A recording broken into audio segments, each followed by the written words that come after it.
Hello YouTube, this is Johnny. In this video, I'm going to quickly show you how to fix this problem, factory mode, as you can see, when the phone goes to factory mode.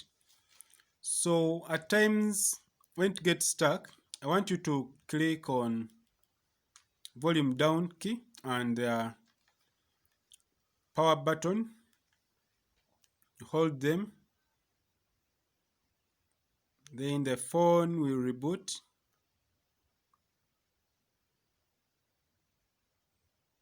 Wait, the phone will reboot, and this solves our problem for factory mode.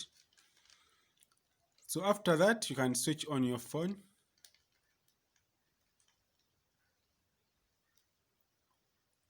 And that solves the problem. Let's wait for it to go on. So in case you get that yellow factory mode, it's the same thing you do. You just hold the volume down key and the power button. So thanks for watching. If this video is helpful, please subscribe to this channel. Have a nice time. Goodbye.